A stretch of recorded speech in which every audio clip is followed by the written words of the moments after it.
Nous rendons grâce à Dieu.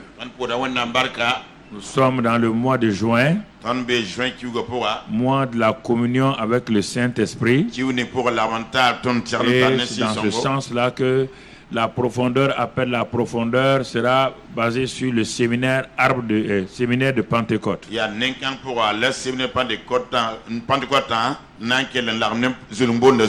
nous rendons grâce à Dieu pour tous ses bienfaits.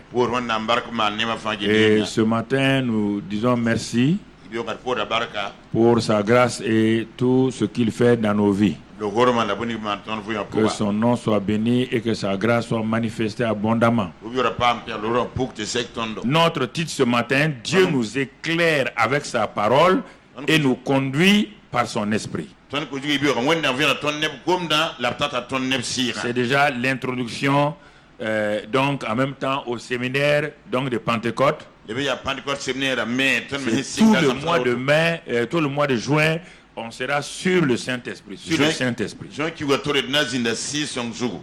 Il faut qu'enfin tu découvres qui est le Saint-Esprit en réalité. Pas seulement ses actions, mais qui il est. C'est la révélation de qui est le Saint-Esprit qui te permettra d'aller de l'avant. Donc Dieu nous éclaire avec sa parole, premièrement. Et deuxièmement, il nous conduit par son esprit. Mais en réalité, tout ça là, derrière tout ça, c'est le Saint-Esprit qui fait ça, puisque la parole est l'épée du Saint-Esprit. Regardons le psaume 119, verset 105. Puisqu'il nous conduit par sa parole. Il est écrit là, ta parole est une lampe à mes pieds et une lumière sur mon sentier. Ta parole est une lampe à mes pieds et une lumière sur mon sentier. Alors, bien-aimés frères et sœurs,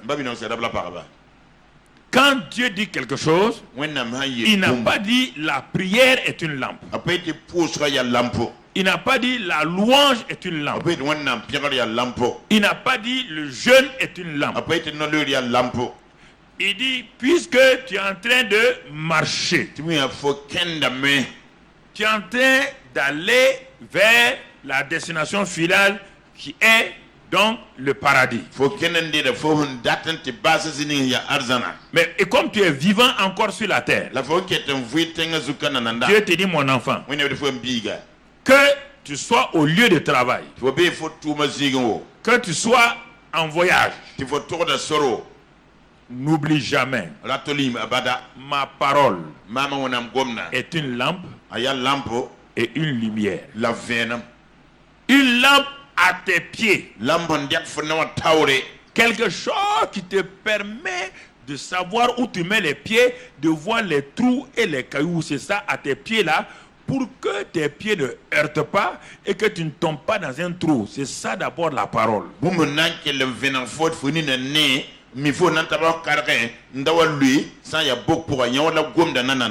Notre marche est une marche très dangereuse. Sur le chemin du chrétien, il y a des serpents, des scorpions, toutes sortes de pièges de l'ennemi.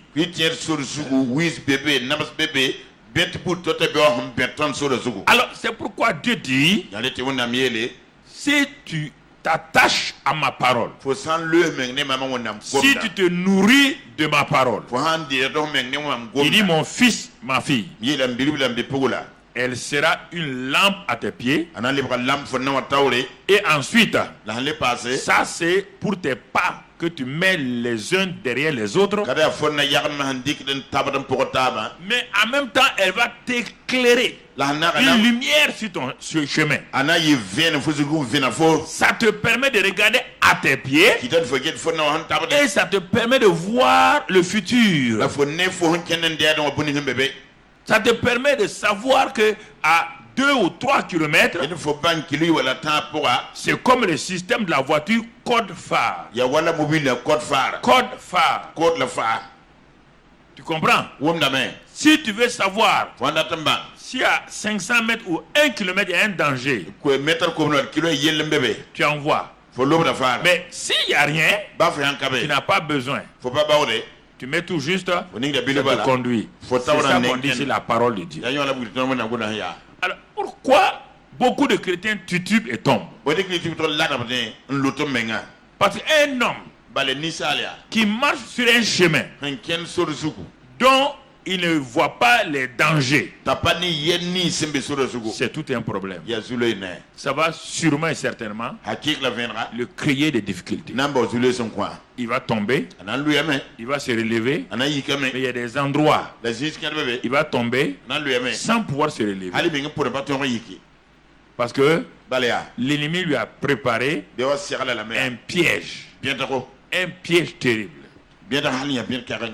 Donc c'est pourquoi Dieu m'éclaire avec sa parole.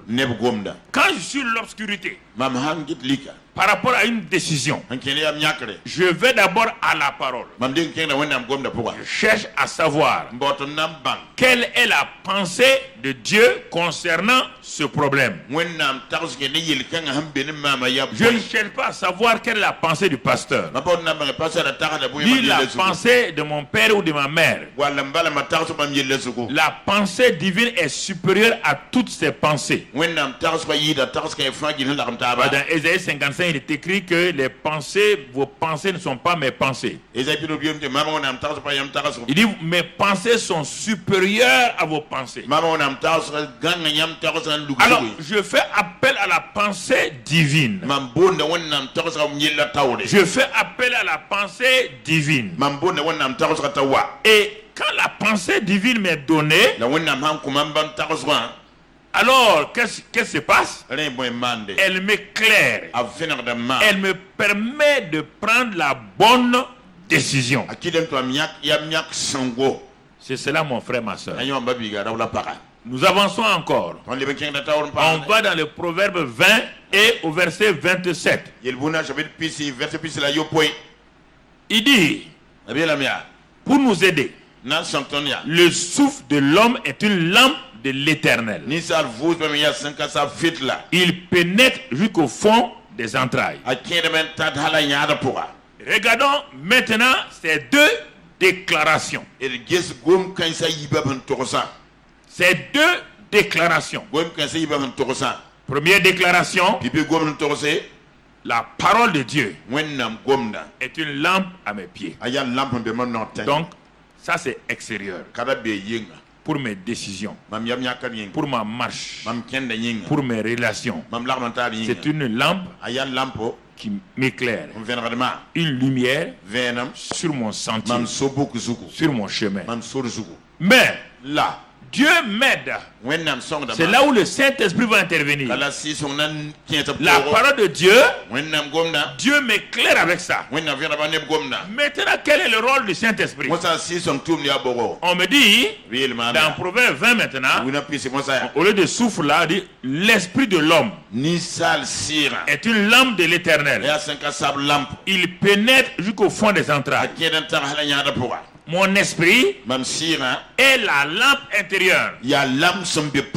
Mais éclairé par qui? 1 Corinthiens 6, 17 dit que quand quelqu'un devient chrétien, son esprit et le Saint-Esprit sont devenus un. Sont attachés.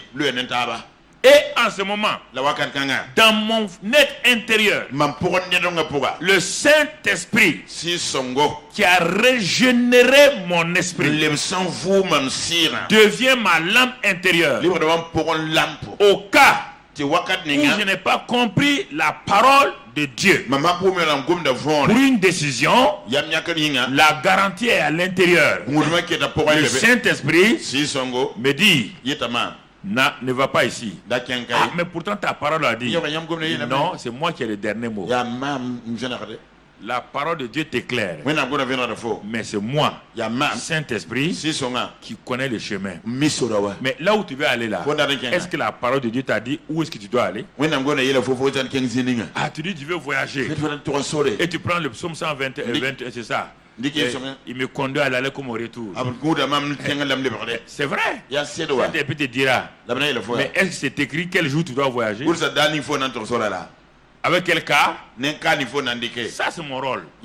Pour la vie quotidienne là, moi le Saint-Esprit, je suis venu en toi pour ta vie quotidienne. Pourquoi il y a trop d'accidents spirituels, d'accidents dans la vie des chrétiens? Ils prennent la parole de Dieu qui est vraie, qui est le logos, l'information. Ils n'attendent pas le réma qui vient du Saint-Esprit. Le logos, c'est la parole écrite. Le réma, c'est cette même parole écrite là qui me dit maintenant le comment, le quand, le où, avec qui agir. Alors les deux se complètent. C'est pourquoi depuis plus de 20 ans, ma prédication, parole de Dieu, Saint-Esprit. Je n'ai pas d'autre parole. Mon Seigneur Jésus ne faisait que ça. Mon grand frère Paul ne faisait que ça. Frères et sœurs, et tu comprends. Tout à l'heure, je vais te donner des exemples pratiques que tu comprennes. Que tu comprennes. C'est entre ces deux-là que la prière et le jeûne vont intervenir.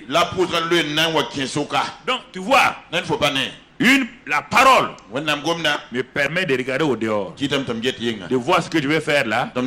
J'ai une bonne information. Ce que je vais faire là n'est pas contraire à la parole de Dieu, à la volonté de Dieu. Ok, c'est bon. Mais je ne sais pas comment faire. Je ne sais même pas comment prier. Puisque quand on verra ça plus tard, on ne sait même pas ce qu'il faut demander. Romains 8, 26, tu le sais, non? On ne sait même pas ce qu'il faut demander. Toi, il y a 3 garçons qui te font la cour. Tu sais que par la parole de Dieu, tu dois te marier. Mais la parole de Dieu, tu dis tu dois te marier. Mais avec les 3 là, tu ne sais pas. Mais le Saint-Esprit, c'est lui qui va te dire maintenant, voici l'homme. Et au moment où il désigne l'homme là, ça ne correspond pas à tes pensées. Mais comme c'est le Saint-Esprit qui a le dernier mot, tu dis Saint-Esprit, je me soumets à toi. Et tu verras que tu auras un bon mariage. Et vous comprenez? C'est ça que les chrétiens n'arrivent pas à saisir. Comment lier la parole de Dieu et le Saint-Esprit? La parole de Dieu, qui est la parole écrite, c'est le logos. C'est la parole générale. La parole qui m'informe. Qui est Dieu? Sur Dieu. Sur Satan. Comment ça se fait? Ça ne marche pas. Il y a quelqu'un qui est venu en toi. Il va te dire maintenant que lui il est là pour te conduire, pour te dire comment faire, quand faire, avec qui faire. C'est pourquoi Marie a dit tu as ange, ce que tu as dit là c'est bien. Comment une jeune fille qui ne connaît pas d'homme peut mettre au monde un enfant et en plus l'enfant de Dieu? Il dit le Saint-Esprit. Donc, tout était entre les mains du Saint-Esprit. Alors je te pose la question. Vos décisions là, qui vous donne la dernière décision? Voici le problème. On a prié, vous avez prié. Qui vous a donné la décision? Voici.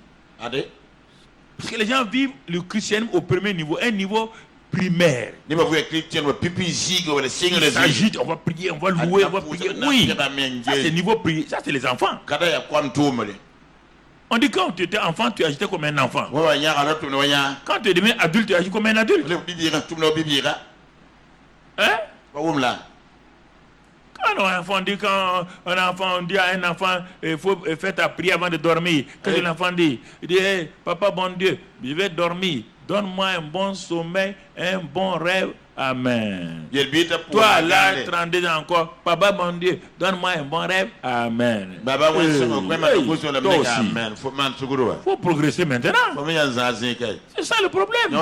Les gens ne progressent pas. Parce qu'ils ne s'appuient pas sur la parole et ils ne dépendent pas du Saint-Esprit. Le jour que tu vas accepter ce que je te dis là, le jour que tu vas pratiquer ça, ta vie change. La parole me permet d'aligner mes pensées sur les pensées de Dieu.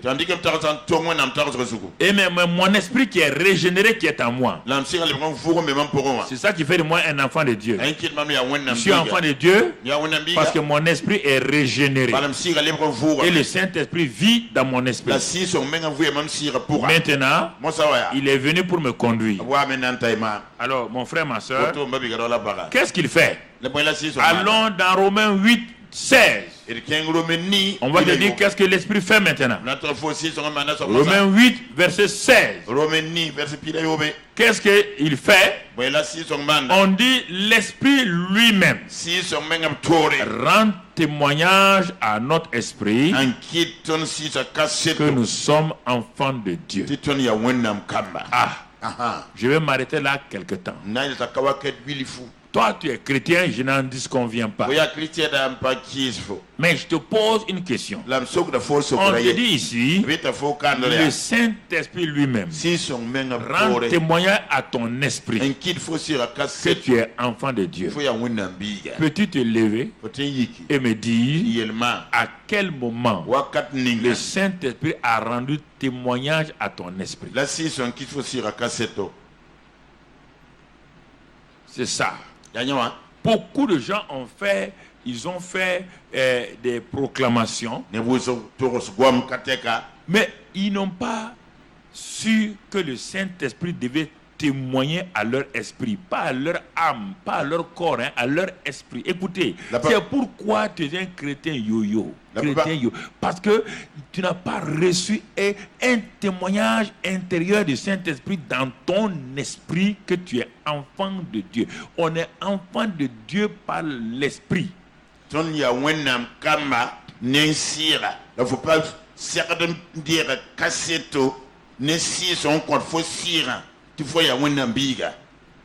je répète encore. Ton christianisme là, regarde-le attentivement. On dit si quelqu'un est en Christ, les choses anciennes sont passées. Toutes choses sont devenues nouvelles. Je te pose la question ce matin. Quand toi te dis que tu t'es converti, ta conversion était à quel niveau? Au niveau de ton âme, tu as senti une joie extérieure, une paix extérieure. Je ne dis pas non. Tu as même reçu une guérison. Je ne dis pas non. Mais je te pose la question. As-tu reçu par le Saint-Esprit dans ton esprit que tu es un enfant de Dieu avec une certitude qu'on te mette un couteau à la gorge, qu'on fasse quoi? Tu ne peux pas dire autrement que tu es l'enfant de Dieu. Mais quand tu es troublé régulièrement par un seul péché, tu penses que tu as perdu ton salut. Par les paroles des gens, tu doutes de ton salut. Ça veut dire, tu as été sauvé dans ton âme. Mais le témoignage intérieur du Saint-Esprit dans ton esprit n'est pas rentré. Et c'est pourquoi tu as des luttes. Tu es obligé de jeûner et de prier régulièrement pour avoir la paix. Parce que tu n'as pas la paix du Saint-Esprit. Tu n'as pas la paix avec Dieu. C'est ça, écoutez-moi très bien. C'est ce qui fait que les gens courent pour avoir la paix à gauche, à droite. Parce qu'ils n'ont jamais reçu dans leur esprit régénéré le témoignage qu'ils sont enfants de Dieu.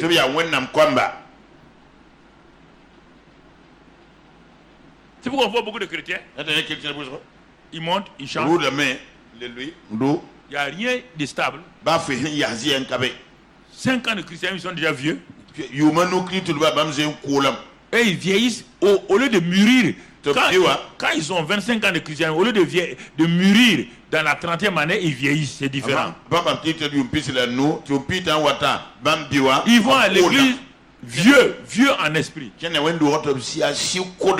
lieu d'être mature en esprit. Mûr en esprit. Non, quand tu le vois, quand tu fais une petite chose encore, ils sont en train de murmurer, ils sont en train de douter. Ils ont vieilli dans le christianisme, mais ils ne sont pas devenus mûrs. Parce que le Saint-Esprit, c'est-à-dire ils ont parlé en langue. Ça, c'est un don. Ils confondent tout ça. Le témoignage intérieur du Saint-Esprit, c'est une certitude. Une certitude qui te dépasse toi-même. Une certitude que tu es un enfant de Dieu. Tu ne cherches pas la certitude sur la base de quelque chose. Elle est en toi. Parce que le Saint-Esprit et ton esprit sont un. Il témoigne régulièrement que tu es enfant de Dieu. Et tu vas comprendre pourquoi. Quand tu comprends ça, que tu es enfant de Dieu, c'est-à-dire que tu es devenu enfant de Dieu, tu es en train de grandir. Maintenant, comme dans le cas de Jésus. Jésus était enfant de Dieu. Luc 2, 42, 52, on ne va pas le lire. On parle de l'enfant Jésus. Mais regarde déjà cet enfant Jésus-là. Regarde-le à 12 ans. À 12 ans déjà. L'âge chez les Juifs où un enfant commence à connaître entre le bien et le mal. Regarde l'enfant Jésus à 12 ans. Il est dans le temple de Jérusalem. Devant les docteurs. Devant les scribes. En train de leur poser des questions. Et on lui pose des questions et il répond. Il est dit que les docteurs étaient étonnés. Tous ceux qui dans le temple, qu'un enfant de 12 ans ait cette capacité. Et quand Marie et Joseph l'ont cherché, parce qu'ils n'avaient pas suivi donc Marie et Joseph pour retourner à Nazareth. Quand ils l'ont retrouvé dans le temple devant ces responsables-là, ils ont dit, mon enfant, on te cherchait. Il dit, il faut que je m'occupe des affaires de mon père. Il ne parle pas de Joseph. Non. Il a 12 ans. Il est enfant de Dieu. Luc 2, 42 dit qu'il était rempli de grâce, de sagesse. Il était rempli. Luc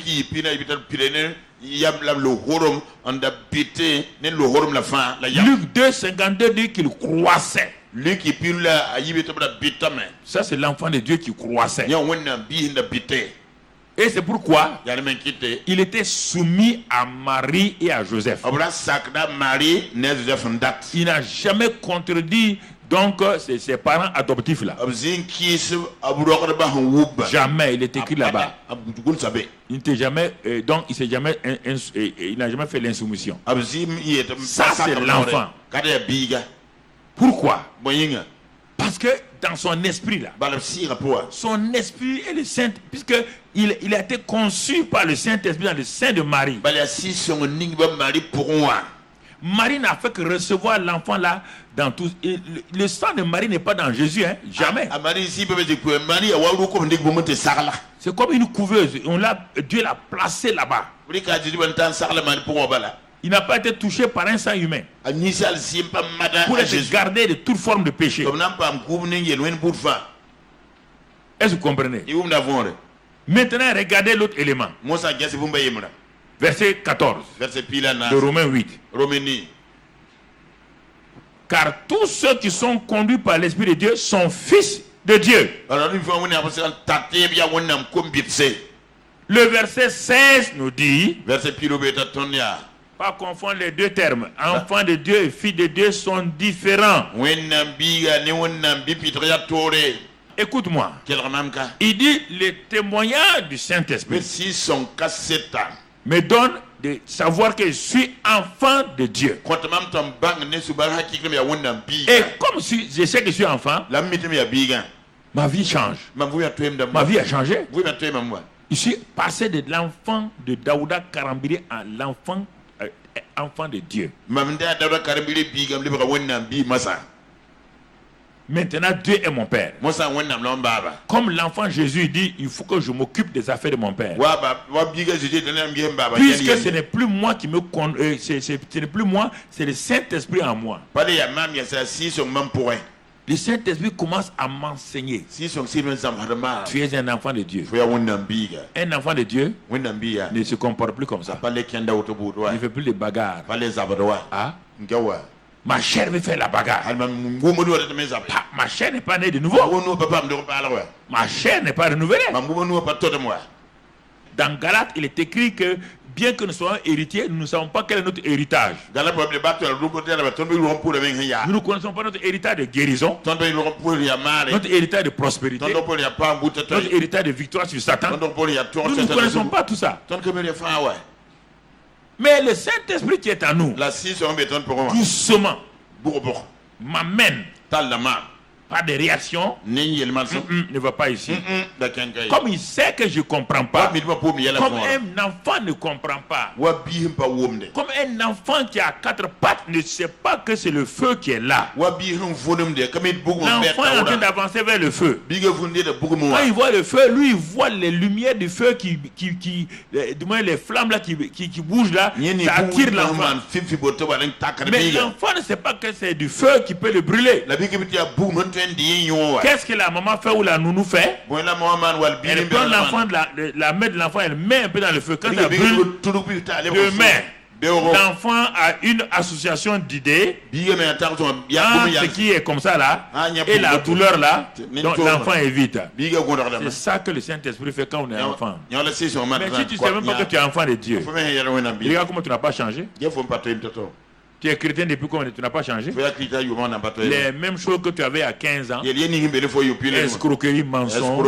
Tu as toujours ça. Donc tu n'as jamais reçu le témoignage intérieur du Saint-Esprit que tu es un enfant de Dieu. Sinon ta vie va changer. Pourquoi? Prenez dans l'histoire ancienne et même aujourd'hui, dans les royautés, regardez comment on élève les princes.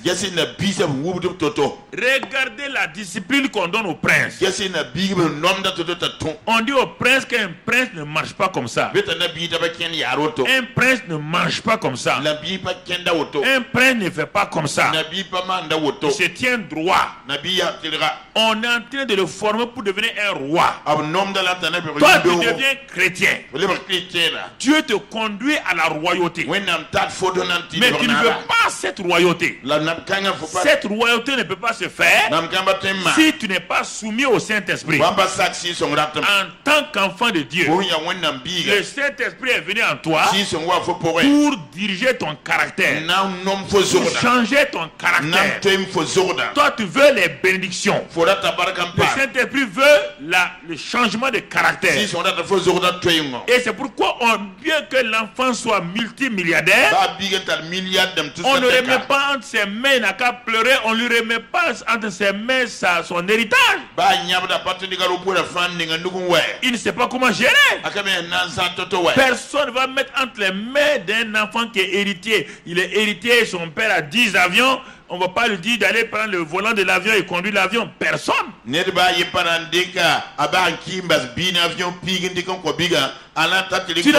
pas compris. Je vous ai enseigné sur le Saint-Esprit. Vous n'avez pas compris ça. La seule chose du Saint-Esprit que vous voulez, c'est des bénédictions, des miracles et tout. Mais si vous ne grandissez pas dans sa présence, tu comprends? Pendant 30 ans, Jésus ne faisait pas du mal. Le Saint-Esprit qui était en lui, il obéissait au Père. 30 ans de formation. Jésus. 30 ans de formation. Avant que Dieu le déclare fils. Entre l'enfance et fils là, aujourd'hui, parfois, combien d'années, tant que tu n'obéis pas, tu ne deviendras pas un fils. Et si tu n'es pas un fils, on peut te confier l'héritage. Aucun père n'a jamais confié son héritage à un enfant de 10 ans ou 12 ans. Aucun père ne le fera sur cette terre. Aucun père ne mettra, même s'il est militaire, ne mettra pas entre ses mains de son fils et de son enfant un revolver. Donc c'est pourquoi, en allant crier, prier, parfois Dieu vous regarde. Il dit, mais si moi je remets cet héritage-là, tu vas te autodétruire. C'est que je vous amène là. Peut-être certains sont trop pressés. C'est pas moi qui donne, c'est Dieu qui donne. Dieu ne va jamais s'amuser à vous donner des choses dont un élément de ton caractère va te ruiner et lui créer des problèmes. Donc vous m'entendez? L'enfance. L'enfance. L'enfance. Et certains s'embourbent dans l'enfance, c'est eux qu'on appelle les enfants népios. Les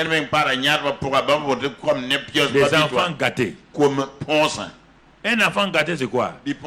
C'est indiscipliné, qui pleure pour un rien, qui se fâche pour un rien, qui crie, qui se jette à terre et qui ne veut pas obéir. Les parents le regardent. Quand il va finir de se fâcher, il va s'asseoir. C'est ça, mon frère. On ne peut pas se fâcher avec Dieu. Fâche-toi. Fâche-toi. Fâche-toi seulement. Avec Dieu, fâche-toi. Il n'y a pas de problème. Il va te regarder. De toute manière, c'est toi qui vas venir. Un enfant gâté se dit que lui, il ne mange pas. Il se lève la table, il dit qu'il ne mange pas. Sa maman n'est pas pressée. La faim va le ramener. La faim va le ramener. Et il va le ramener à minuit. On entendra dans la cuisine obscure là les bruits des casseroles. Sa maman saura qu'il est venu. Mon ami, de faire contre Dieu, il va te ramener. Le fils prodigue est parti, il n'est pas revenu.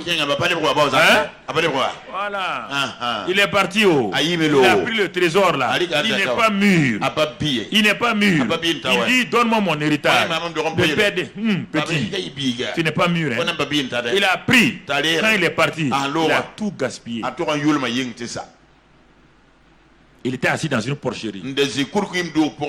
Il est rentré en lui-même. Il est reparti. C'est lui qui a perdu du temps. Le père l'aimait. Mais c'est lui qui a perdu du temps. Pourquoi voulez-vous perdre du temps dans des désobéissances, dans des rébellions, voyant que c'est le pasteur qui ne vous aime pas? Non, l'autre pasteur a dit qu'on peut vivre dans le péché, être béni. Ok, il a dit ça. Les bénédictions qu'il a là-bas, il va te donner. Moi, je n'ai pas appris ça. Je n'ai pas vu dans la Bible. Non, mon frère, je vais te dire la vérité. Si tu ne veux pas, je t'ai dit, si tu veux des bénédictions sans obéissance, il n'y a pas de problème. S'il y a quelqu'un qui peut te donner ça, il n'y a pas de problème. Moi, je sais une chose. C'est Dieu qui bénit les gens qui obéissent.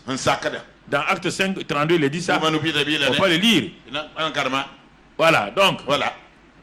Pourquoi j'insiste? Tu vois, Jésus même est passé par là. Et toi, tu veux passer par là. Tu ne peux pas passer par là.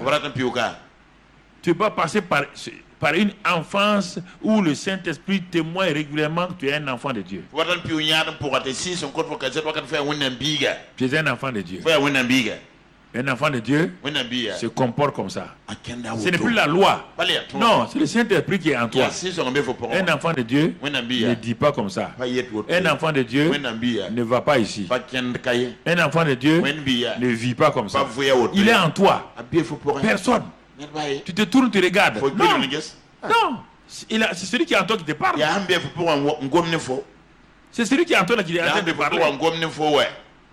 C'est lui. Quand tu veux aller, parfois il met un feu rouge. Tu perds la joie. C'est lui qui est en train de parler. Parfois quand tu ne veux pas aller, tu as peur, tu donnes le feu vert, la paix, pour te dire tu peux aller. Il a plusieurs manières. Mais maintenant, à l'âge de 30 ans, il est arrivé au Jourdain. Le père dit va au Jourdain. Maintenant, ton statut va changer. Ton statut va changer. 30 ans. Ton statut va changer. Le père l'a regardé d'abord. Comment il a obéi à Joseph. Comment il a obéi à Marie. Le ciel est étonné. Joseph faisait asseoir le petit enfant. L'enseigner. Faisait des erreurs. Mais Jésus n'a jamais levé la main. Papa Joseph. C'est ce que Moïse a dit là, c'est pas ça. Tu t'es trompé. Parce que lui-même il est la parole. L'enfant était la parole. Il n'a jamais contredit Joseph. Il faut l'enseigner. Il n'a jamais contredit. Il n'a jamais contredit maman Marie. Jamais. Dis maman Marie. Ah, ce que tu as fait avec Joseph là, c'est pas bien. Mon frère, il n'a jamais dit ça. À 30 ans, le père lui dit, tu as dit à 12 ans que tu fais mes affaires. Le temps est venu. Va maintenant. Il arrive au Jourdain. Écoutez maintenant. Le père va le confier. Il va le confier ce qu'il a préparé depuis l'éternité. Écoutez-moi, ce message-là n'est pas un message sentimental. C'est un message spirituel. Il faut bien m'écouter. Le père attend depuis longtemps pour te qualifier, pour te présenter au monde. Il veut te présenter au monde spirituel. Il veut te présenter à tout. Il y avait des milliers de gens qui venaient se faire baptiser par Jean-Baptiste. Jésus est venu. Et quand il est arrivé, Jean-Baptiste l'a baptisé. Quand il est sorti de l'eau, il a levé les yeux. Toujours. Jésus, pour toute chose, il dépend du Père. Il lève les yeux. C'est ça qui nous manque. Nous ne levons pas assez les yeux pour dire au Père, je dépends de toi. Il a levé les yeux pourquoi? Pour dire, papa, maintenant là, le temps est venu. Ce qu'on avait dit au ciel, c'est venu. Le temps est venu pour que je dépende de toi. Il n'a pas dit donne-moi l'onction. Il n'a pas dit donne-moi le Saint-Esprit. Le temps est venu pour que je fasse ta volonté. Dans Hébreux 10, il dit, quand il quittait le ciel, oh, dit, je viens pour faire ta volonté. Dans Jean 6, je crois que c'est 33 ou 38, il a dit, je suis descendu pour faire ta volonté. Le temps était là maintenant. C'est ça qu'il a prié. Je suis prêt pour faire ta volonté. Et là, brusquement, le ciel s'ouvre. Le Saint-Esprit dit, il est mieux maintenant pour qu'on lui confie l'héritage. Il est enfant de Dieu. Maintenant, il faut qu'il passe à fils. Le Saint-Esprit descend, il le remplit, il le revêt et il va le conduire. C'est ça le verset 14 là. Tous ceux qui sont conduits par le Saint-Esprit sont fils de Dieu. Et c'est pourquoi la voix du Père dit maintenant, tu es mon fils bien-aimé, en qui j'ai mis toute mon affection. J'ai mis toute ma plénitude en toi. Là où le Saint-Esprit vient, c'est la plénitude de la divinité qui vient. Le Saint-Esprit n'est pas un troisième Dieu comme les gens veulent faire penser. Non, il est Dieu lui-même. Il est venu. Et la voix du Père dit, il dit, tu es mon fils bien-aimé. Le mot français est trop faible. Si pour trouver ça, il faut trouver, c'est Paul qui va nous révéler que le mot est trop faible. Paul va le dire dans Colossiens 2:9. Il dit, celui en qui se trouve toute la plénitude de la divinité. Vous voyez, ici là c'est écrit mon affection. Dieu va mettre son affection. Il dit, regarde ce que Paul dit. C'est ça, j'aime Paul. En lui habite corporellement toute la plénitude de la divinité. C'est venu quand le Saint-Esprit est rentré. Donc maintenant, c'est un homme rempli, conduit, revêtu, qui va partir. Ça, c'est un fils de Dieu. Dieu lui a tout confié. Dieu lui a tout confié. Quand Satan vient, il ne tremble pas. Quand Satan veut le faire douter, il ne tremble pas. Mais si tu es un enfant, il va trembler devant Satan. Si tu es un enfant qui n'a pas l'expérience, qui n'a pas le témoignage du Saint-Esprit, il va trembler. Si tu es un enfant qui était là, Satan vient le faire douter. Les difficultés s'élèvent contre lui. On le prend pour aller le jeter. Les gens le tiennent. Il monte sur une montagne. Le jour même qu'il a été, il a dit l'Esprit du Seigneur est sur moi. Il l'a même pour le jeter. Arrivé net, au moment où on doit le jeter, sans un problème. Il fait demi-tour là. On dirait qu'il y a une force. Tout le monde a laissé. Il est reparti tranquillement. Ça, c'est les fils. Ils ont l'assurance. Ils connaissent leur identité. Ils marchent dans la réalité. Ça, c'est les fils. Ce ne sont plus des enfants. Ce ne sont plus des gens qui dépendent. Et ce jour-là, il a dit qu'il a quitté Nazareth. Ça veut dire qu'il a quitté qui? Joseph. Il a quitté qui? Marie. Il a quitté qui? Ses frères et sœurs. Il a quitté tout son village. Comme il a dit à Abraham, quitte ton pays, quitte ta patrie, quitte la maison de ton père. Jésus aussi a quitté Nazareth. Il a quitté Nazareth. Il est parti se mettre à Capernaum. Il est écrit là-bas. Quand il est arrivé à Capernaum, il est dit que tout le pays qui était dans les ténèbres a vu une grande lumière se lever. Le Fils de Dieu est en train d'arriver. L'homme de gloire est en train d'arriver. Le Tout-Puissant est en train d'arriver. Le soleil brillant est en train d'arriver. L'étoile brillante du matin se lève. Le soleil de justice est là. Tout le monde l'a vu. La gloire de Dieu est là. Ça, c'est les fils. Les fils amènent le caractère du Père. Les fils montrent de qui ils sont fils. Pas les enfants. Non. Les enfants ont dit il ressemble à son père, il ressemble à sa mère. Mais pas les fils. Les fils ne ressemblent pas. Les fils font ce que le père fait. Les fils disent ce que le père dit. C'est différent là. Quand ton enfant est petit, on dit il ressemble à son papa. Quand il est grand, on dit il fait comme son papa. Il agit comme son papa.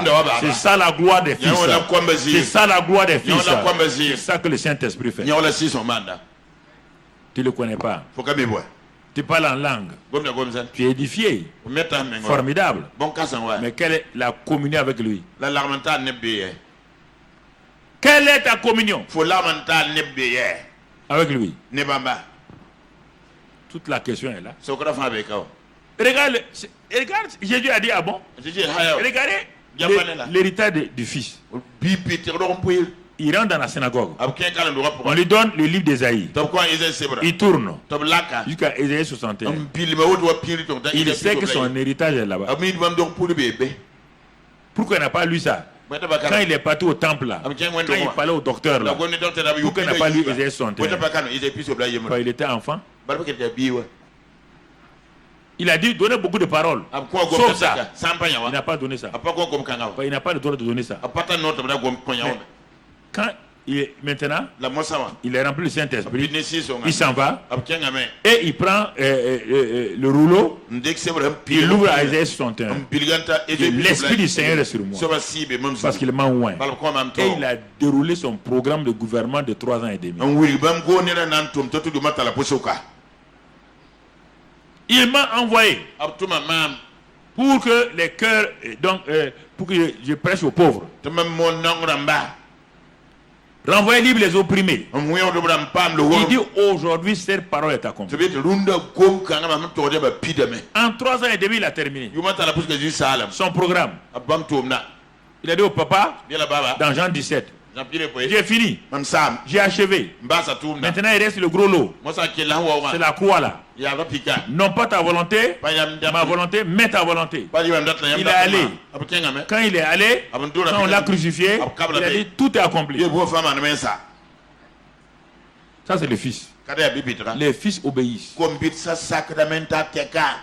Les fils obéissent. Pas les enfants. Les enfants tournent. Ils ont peur. Ils vont à gauche. Ils vont à droite. Ils n'ont pas l'assurance. Pas les fils. Les fils sont conduits par le Saint-Esprit. Ils sont conduits par le Saint-Esprit. Ça c'est important que dans ce mois de juin 2019, tu comprennes cette réalité là. Et que tu ne traites pas le Saint-Esprit comme ton petit garçon de course. Regarde frère, regardons quelques applications, quelques travaux pratiques dans les évangiles et dans Actes des Apôtres. Ça va nous enseigner pour que nous comprenions. Maintenant Jésus dit à ses disciples, après sa résurrection, dans Matthieu 28 verset 18, Jésus s'est approché, parlant ainsi à ses disciples. Tout pouvoir m'a été donné dans le ciel et sur la terre. Vous entendez? Mais il ne s'est pas arrêté. Il a continué. Allez. Si c'était arrêté là-bas, c'était grave. C'est-à-dire que c'est lui seul qui a ça. Non. Il dit maintenant, allez. Faites de toutes les nations les disciples, les baptisant au nom du Père, du Fils et du Saint-Esprit. Donc, vous entendez? Tout pouvoir m'a été donné dans le ciel, sur la terre. Moi, je serai au ciel. Vous serez sur la terre. Donc, le même pouvoir que j'aurai au ciel est le même pouvoir que je vous donne sur la terre. À cause de ça, allez. Et tu ne pars pas. Le pouvoir n'agit que quand tu vas. Toi, tu es préoccupé. Mais va seulement. Tu as vu la pensée du jour là? C'est ça. Rien ne manque à ceux qui craignent. C'est ceux qui obéissent. C'est ça qui est en train, la pensée du jour là est en train de sortir. Rien ne manque à ceux qui obéissent. Pas à ceux qui prient, hein? Pas à ceux qui jeûnent, hein? À ceux qui craignent. Il dit allez, et je suis avec vous tous les jours. Mais toi tu montes au ciel. Tu es avec nous. L'enfant ne comprend pas ça. Mais le fils comprend. Comment tu peux être au ciel et tu es avec nous? L'enfant ne comprend pas. Mais les fils comprennent. Puisqu'en partant au ciel, il a dit quoi? Je vais vous envoyer qui? Le Saint-Esprit. Et qu'est-ce qu'il a dit encore? Il vous est avantageux que je vous envoie le Saint-Esprit. Mais les disciples ont dit ok, si c'est ça là, il n'y a pas de problème. Tu n'es pas content de ça. Il dit il m'est avantageux. Les jours que j'ai lu c'est dans ma Bible. Je lisais comme ça. Il y a longtemps quand je suis nouvellement converti. Mais je n'ai pas vu le mot avantageux là. Et ce qui m'intéressait c'est le mot Saint-Esprit là. Mais Dieu me dit, mais si tu ne comprends pas quel est l'avantage du Saint-Esprit, à quoi ça te sert de parler du Saint-Esprit, Saint-Esprit. Et il y a beaucoup de gens comme ça, Saint-Esprit, Saint-Esprit. Mais on me dit, il vous est avantageux pour que je parte. Si je ne pars pas, je ne vous l'enverrai pas. Mais quand je m'en irai, je vous l'enverrai. Il sera en vous. Ah. Donc l'avantage. Oui. Donc quand le Saint-Esprit vient, il y a des avantages. Oui. C'est pas le parler en langue. Il y a des avantages, oui.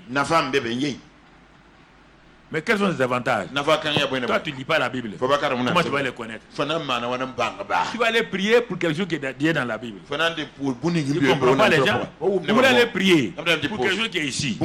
Ta paresse là, c'est ça qui te fait du mal. Tu comprends? Allez!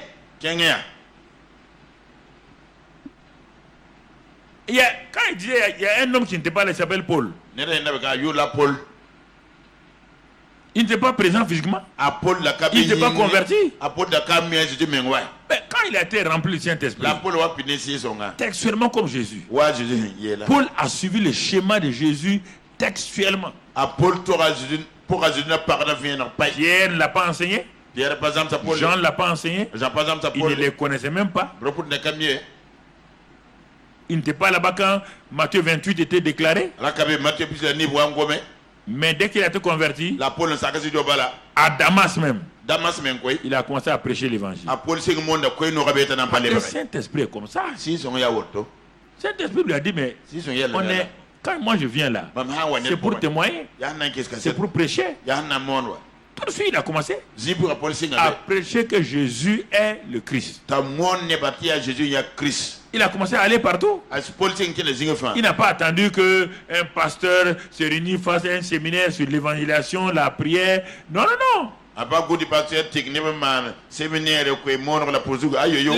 C'est pourquoi si tu ne connais pas le témoin du Saint-Esprit, c'est difficile que tu obéisses.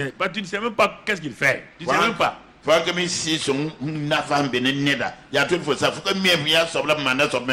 Tu ne sais pas.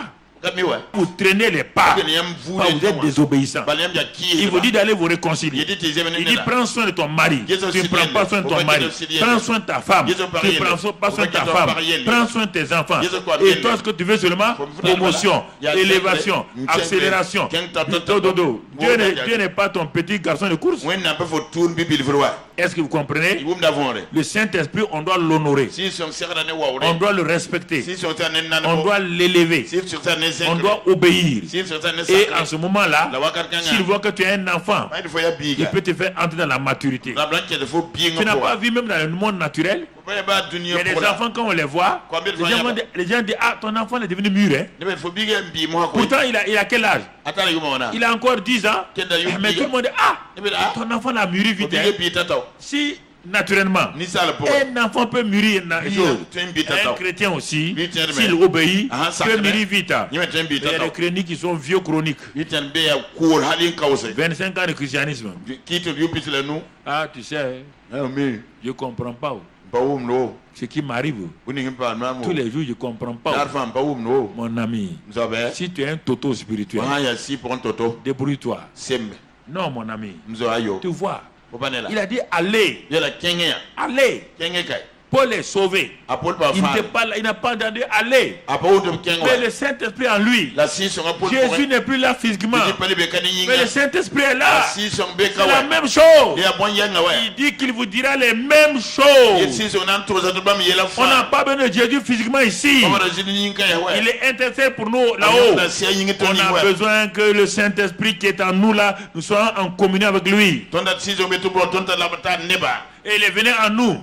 Dès qu'il est venu en Paul, il commence à évangéliser. Mais tu vas voir, bien que Paul ait obéi à Dieu, il va commencer à aussi entrer dans la croissance spirituelle.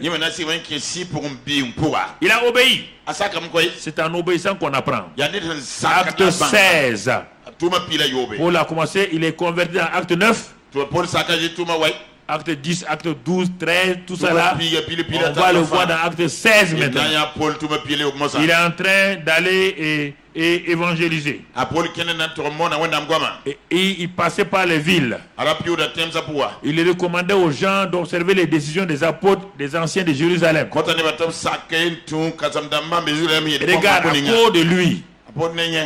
à cause de lui, les églises se fortifiaient dans la foi et augmentaient en nombre de jour en jour. Parce que l'homme obéit. Il n'y avait qu'une seule église à Jérusalem. Tout le monde était à Jérusalem. Personne ne voulait sortir. Dieu a été obligé d'envoyer une épreuve. On a tué Jacques. On a commencé à tuer les gens. Si tu ne veux pas obéir à Dieu, Dieu va envoyer épreuve sur ta vie. Tu vas comprendre. Il va envoyer des épreuves sur ta vie. Tu n'as pas dit que tu ne veux pas obéir à Dieu. Il va envoyer le feu. Pas Satan, Dieu même. Il a mis le feu. On a pris Jacques, on l'a tué. On a pris ton dedans. Ok, très bien. Vous ne voulez pas obéir. Vous ne voulez pas obéir. C'est pourquoi les épreuves pleuvent sur toi. C'est pas Satan, hein? C'est pas Satan. Regarde ici. Paul. Maintenant, dès qu'il est converti, les églises se multiplient. Regardez bien. Jusqu'à la conversion de Paul, une seule église, Jérusalem. Une seule. Quand le gars est converti, les églises ont commencé à se multiplier. C'est un homme, c'est l'homme du Saint-Esprit. Il faut que tu sois l'homme et la femme du Saint-Esprit. Non, il ne faut pas lever ta main seulement. Hein. Ça veut dire qu'il faut obéir. Il faut obéir. Paul a payé le prix. Il a décidé de ne pas se marier. Il a dit si on se marie, il y a trop de tribulations. Une femme va m'arrêter. Même si elle est bonne comme moi, elle va m'empêcher. Paul partait en mission 3 ans. Quelle est la femme qui va laisser son mari partir 3 ans? Va t'envoyer un télégramme. Viens rapidement à la maison. Ça ne va pas. Les enfants tous. Ils ont diarrhée. Vous rentrez vite. Tu es obligé de rentrer. Paul dit, je décide de me consacrer. Et c'est ça, frères et sœurs. C'est ça qui a fait son accélération. Tout le monde peut être comme Paul. Hein? Faut pas t'aventurer à ça, mon ami. Voilà. T'aventurer à ça. C'est une spécificité. C'est un homme déterminé. Il y a des gens déterminés qui font ça. Ils ne pourraient même pas tenir 2 ans. Et te voilà déjà en train de pleurer. Donc, il est parti. Il a eu Barnabas. Ensuite, il a eu Silas. C'est un gars qui est déterminé. Il a eu Jean-Marc. Après, il a laissé Jean-Marc. Le gars n'est pas bon. Il ne va pas vite. On dirait qu'il ne comprend pas. À cause de Jean-Marc, lui et Barnabas sont séparés. Paul dit ça ne m'embarrasse pas ça. Ça ne m'embarrasse pas. Il dit Silas, viens, on va aller. Silas l'a suivi. Les voilà maintenant. Silas a dit je rentre dans l'école de Paul. Il y a beaucoup de gens que vous ne voulez pas suivre. Non, c'est ceux qui sont restés à Jérusalem là. Ils n'ont pas écrit les épîtres. Non. Vous voulez qu'on vous connaisse? Vous voulez que le Saint-Esprit vous élève? Commencez à obéir. Commencez à obéir. Il faut être déterminé. Les choses que vous cherchez là, Dieu est capable de vous les donner. Mais n'oubliez pas qu'elles sont passagères. N'oubliez pas, elles sont passagères. Elles n'ont qu'à être nombreuses comment? Elles sont passagères. C'est ta consécration. Ton abandon au Saint-Esprit. Ton abandon au Saint-Esprit. Maximum c'est 100 ans sur la terre que tu vas vivre. Il y a l'éternité. Dis-moi, Seigneur, donne-moi d'être utile à mes frères. Si tu es commerçant, donne-moi d'être un bon commerçant. Donne-moi d'être un bon docteur. Donne-moi d'être un bon ingénieur. Mais Seigneur, donne-moi d'abord d'être un bon témoin de Christ. La priorité des priorités, c'est témoin de Christ. C'est ça, le Saint-Esprit. Vous ne le connaissez pas? Le Saint-Esprit. Regardez, il est en train d'apprendre. Paul était un enfant, mais il est décidé. Et quand il a commencé à évangéliser, les églises se fortifiaient. Il est dit dans ce passage-là, il voulait aller dans un endroit empêché par le Saint-Esprit. Ah, oui. On est toujours dans Acte 16. Hein? Ayant été empêché par le Saint-Esprit d'annoncer la parole dans l'Asie. Ça, c'est les enfants. Vous voyez bien maintenant? Le gars, il est décidé à évangéliser. On va l'évangéliser. Il ne sait pas. Il est en train d'apprendre quoi? La parole et le Saint-Esprit. La parole dit allez. Il a obéi à ça. Mais la parole n'a pas dit où, quand, comment, avec qui.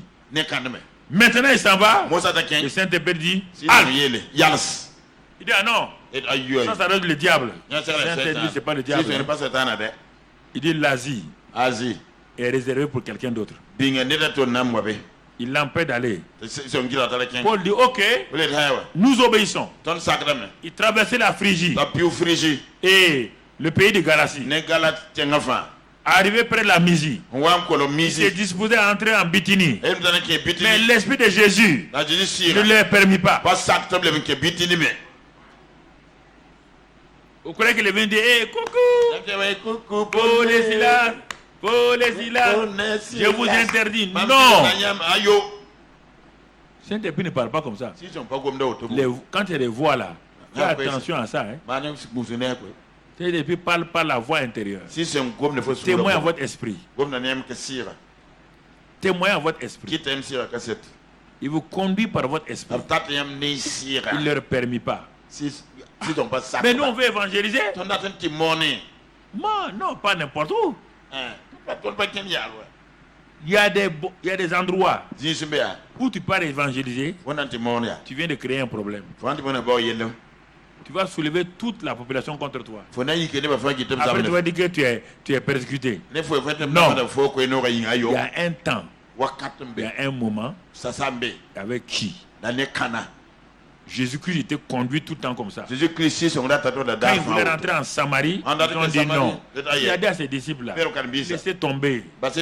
Le jour viendrait où je vais rentrer en Samarie. Quand il est venu pour la Samarie, il n'est pas rentré dans la ville. C'est la ville qui est venue à lui.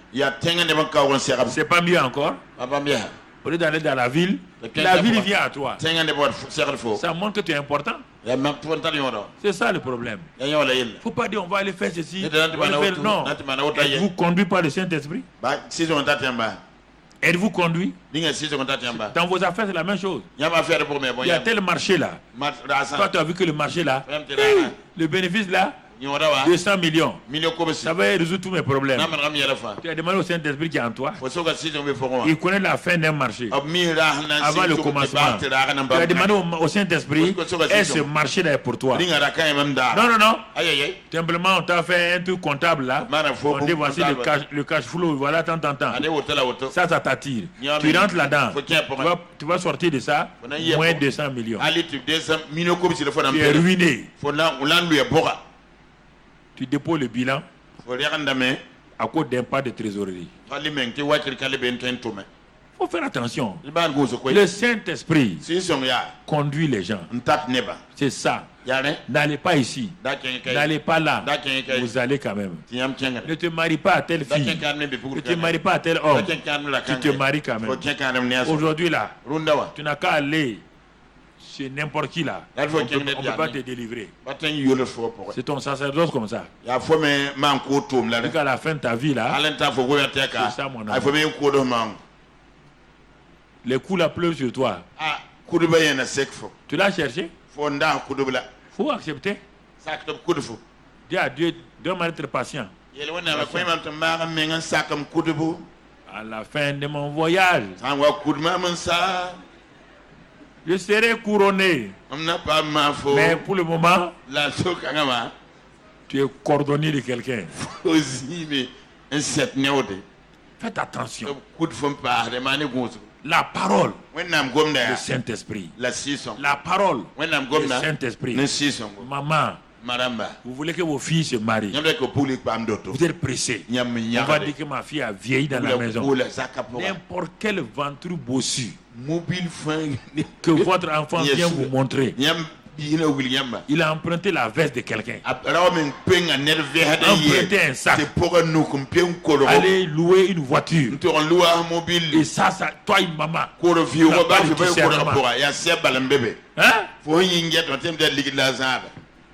Hein? Tu sors dire aux voisines là. Ma fille là, maintenant elle est mariée. Vous avez vu, non? Il a amené Hyundai, c'est quoi? Hyundai là. Et puis à ça, il est venu déposer 3 sacs de riz qu'il a emprunté chez Lagi Boukari.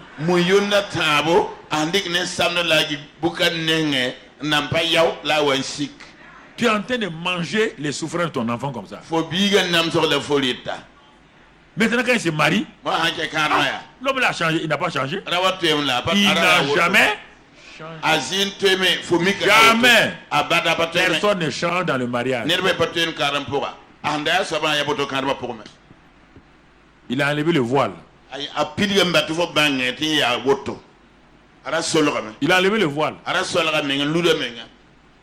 Puis les femmes attrapent le bout. Ah, je ne savais pas que tu étais comme ça. Il fallait savoir. Tu ne savais pas. Il fallait savoir. Tu as demandé au Saint-Esprit. Et le Saint-Esprit t'a parlé. Combien de fois? Quand tu penses à lui, tu n'as pas la paix. Quand tu penses à quelqu'un d'autre, tu as la paix. On vous dit ça, vous ne voulez pas. Non. C'est Internet. C'est pourquoi tu seras interné. Quand tu es interné aussi, tu vas voir ton problème. Tu ne connais pas la vie des gens. Tu vois quelqu'un passer. Hein? Quelqu'un qui passe. Il sourit bien. Tu es déjà un séducteur, séduit quelqu'un sans sourire. C'est ça. Non. Le mois de juin, la communion et le Saint-Esprit, c'est un mois très important. Tant que tu ne vas pas connaître le Saint-Esprit, ta vie chrétienne sera difficile. Parce que la parole, c'est l'information. Et le Saint-Esprit, c'est la révélation et l'action. C'est le réma qui donne la foi. C'est pas le logos qui donne la foi. Mais sans le logos, il n'y aura pas de réma. Tu vois, c'est le logos qui devient réma par le Saint-Esprit. Il n'y a pas un réma comme ça qui vient. C'est celui qui médite le logos, qui cherche la pensée de Dieu. Le Saint-Esprit vient, prend la parole et en fait un réma pour toi.